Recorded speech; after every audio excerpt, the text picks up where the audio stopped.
ओम सरस्वत्यै नमः।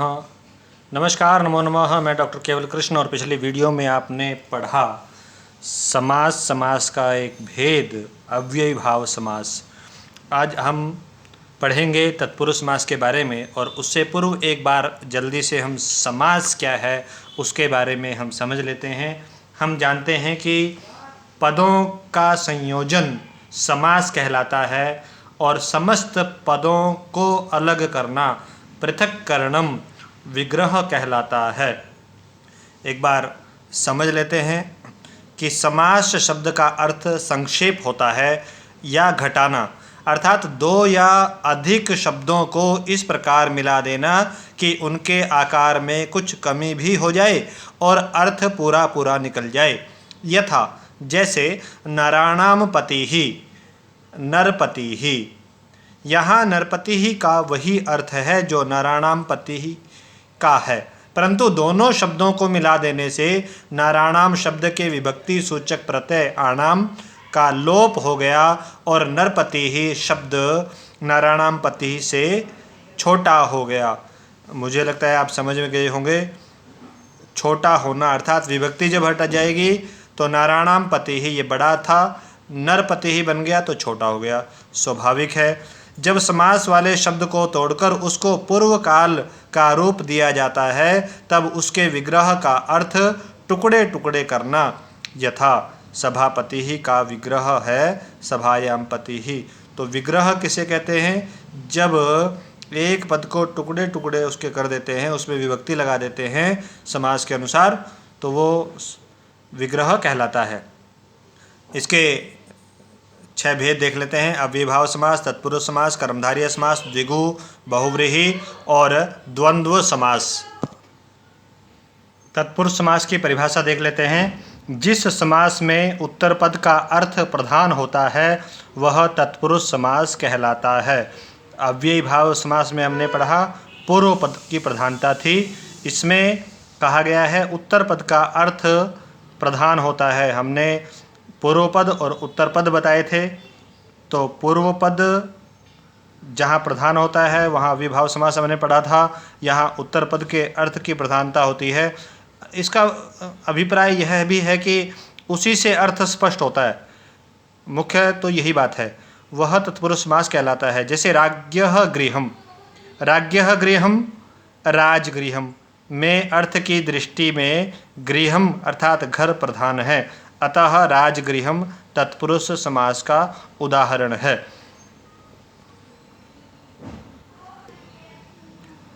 तत्पुरुष समास के अंतर्गत आप देखेंगे कि विभक्तियों पर आधारित रहता है। द्वितीय तत्पुरुष समास, तृतीय तत्पुरुष समास, चतुर्थी तत्पुरुष समास, पंचमी तत्पुरुष, षष्ठी तत्पुरुष, सप्तमी तत्पुरुष समास। इसका अभिप्राय ये है कि उसमें विभक्ति लगी होती है, और जिस द्वितीय तत्पुरुष समास है तो इसका मतलब ये है कि उसमें द्वितीय विभक्ति लगेगी। तो इसमें सामान्य तत्पुरुष भी कहते हैं। विभक्ति तत्पुरुष में समस्त पद के पूर्व पद के द्वितीय से लेकर सप्तमी तक की किसी न किसी विभक्ति का लोप हो जाता है। अब द्वितीय तत्पुरुष समास के बारे में जानते हैं। इस समास का उत्तर पद सृत, अतीत, पतीत, गत, अत्यस्य, ये अत्यस्त, प्राप्त, आपन्न, गमी तथा बुमुक्षु आदि में से कोई एक होता है। अर्थात हमने देखा अव्ययीभाव समास में पहले उपसर्ग या अव्यय लगा होता था, जिससे हमें स्पष्ट हो जाता था कि ये अव्ययीभाव समास है।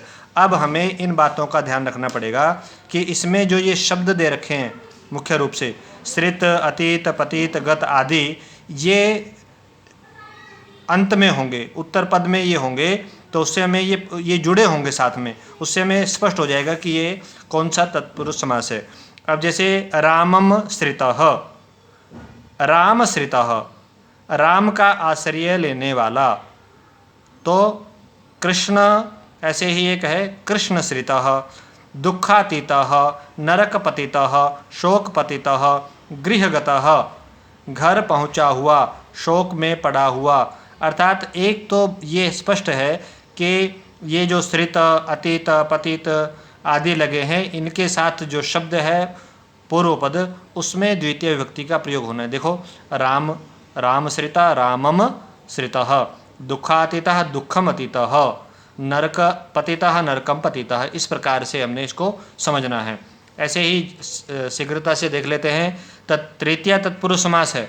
तृतीयांत पूर्वपद का पूर्व सदृश सम ऊन उनार्थक शब्द सुलक्षण मिश्र निपुण कलह अर्थ इत्यादि के साथ तथा कृदंत पदों के साथ समास होता है। अर्थात हमें तृतीया तत्पुरुष समास में ध्यान रखना पड़ेगा कि जैसे पूर्व आ गया, सदृश आ गया, समह आ गया, ऊन आ गया, खंड, इस प्रकार के जितने शब्द हैं, ये अगर उत्तर पद में लगे हैं तो उनके साथ तृतीय विभक्ति का ही प्रयोग होगा। ये बात हमने ध्यान में रखनी है। मास पूर्वः, मासेन पूर्वः, एक महीना पहले। मातृसदृशः, माता के समान।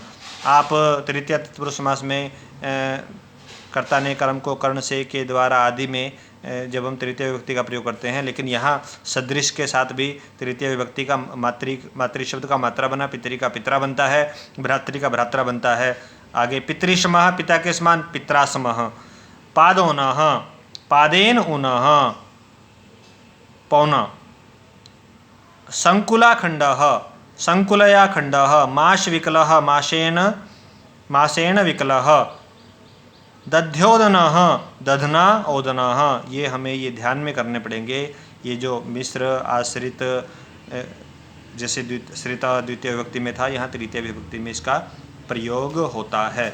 अब हम देख लेते हैं, कुछ और शब्द ऐसे हैं जिनको हीन शब्द के साथ तृतीय विभक्ति का प्रयोग होगा। धनेन हीनः। पूतम, वस्त्रेण पूतम, वस्त्र से छना हुआ। शून्यः, भिन्नः, छिन्नः भिन्नः, नखैः भिन्नः, नखों से काटा हुआ। दष्टः, दंत दष्टः, दंतैः दष्टः, क्योंकि दांत बहुत सारे हैं इसलिए यहाँ नखई नाखून बहुत सारे हैं उनसे। हस्तताड़ितः, इस प्रकार से, तो इनके साथ तृतीय विभक्ति का प्रयोग हुआ, इसलिए ये तृतीय तत्पुरुष समास कहलाता है। चतुर्थी तत्पुरुष समास चतुर्थी विभक्ति वाले शब्दों का तदर्थ, अर्थ, बलि, लोभ, हित, सुख, रक्षित आदि ये शब्द लगे होंगे तो उसमें चतुर्थी विभक्ति का प्रयोग होगा। द्विजार्था, द्विजाय इयम, द्विजाय इयम, द्विजार्था। द्विजार्थम, द्विजाय इदम, द्विजार्थः, द्विजाय अयम। भूत बलि, भूतेभ्यः बलिः। अर्थात ये जो अर्थ शब्द है, बलि शब्द है, ये जहाँ लग गए।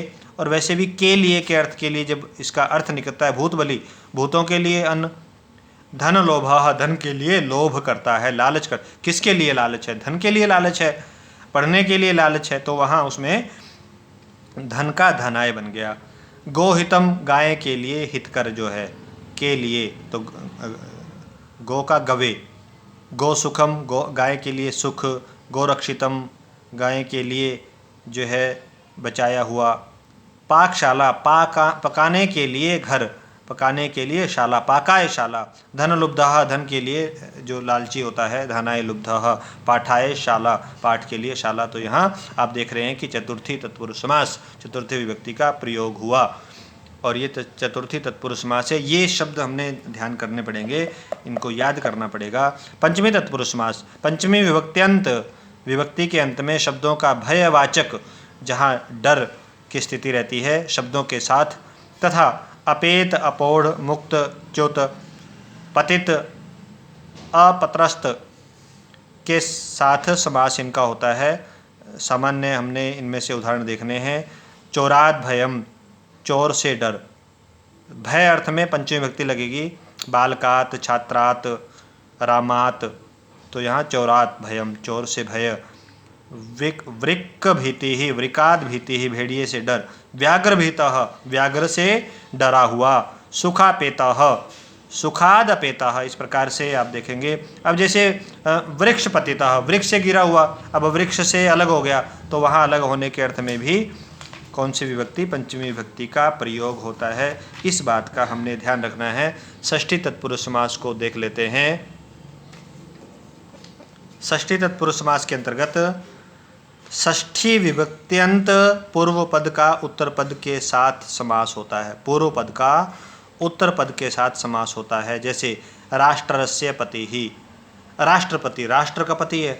इससे तो स्पष्ट पहले ही हो रहा है कि का के की कौन सा कारक है, संबंध कारक है, कारक चिन्ह संबंध का है का के की, और इससे पता चल गया संबंध कारक है, षष्ठी विभक्ति है, तो षष्ठी विभक्ति में हमने विभक्ति लगा देनी है राष्ट्रस्य पति ही। कुलगुरु कुलस्य गुरुः, कुलपति कुलस्य पति, राजपुत्रः राज्ञः पुत्रः, इनमें देखो षष्ठी विभक्ति का प्रयोग हुआ। इसी प्रकार से देव पूजकः देवानां पूजकः, बहुत सारे उदाहरण हैं। सुरेशः सुराणाम ईशः, पूर्वरात्रः पूर्वम रात्रे। तो यहाँ पर हमने देखा लोकस्य नाथः लोकनाथः, तो राजदर्शनम राज्ञः दर्शनम, गणेशः गणानाम ईशः, धर्मलक्षणम धर्मस्य लक्षणम, धर्म के लक्षण। तो ये सारे उदाहरण हैं किसके, षष्ठी तत्पुरुष समास के। सप्तमी तत्पुरुष समास में भी कुछ विशेषता दी गई है। उस विशेषता में हम देख लेते हैं कि जो ये शौंड, धूर्त, प्रवीण, अंतर, पटु, पंडित, कुशल, चपल, निपुण, शुष्क, पक्व, बंध आदि जो शब्द हैं ये लगते हैं, तो उन शब्दों में पूर्व पद में सप्तमी विभक्ति का प्रयोग होता है। अक्ष शौंडः अक्षेषु शौंडः, जुए में कुशल। अक्ष धूर्तः अक्षेषु धूर्तः, जुए में धूर्त। अब कार्य प्रवीण है, कार्य प्रवीण, कार्य में प्रवीण है, जो पारंगत है, तो कार्ये प्रवीणः। तो ये शब्द ध्यान में रखने पड़ेंगे हमें। पटुः कार्ये पटुः, शुष्कः तापे ताप शुष्कः तापे शुष्कः, चक्रबद्धः चक्रे बद्धः, नीति निपुणः नीति में निपुण। अब नीति शब्द की सप्तमी विभक्ति एक वचन में नीतौ बनेगा, तो नीति में निपुण।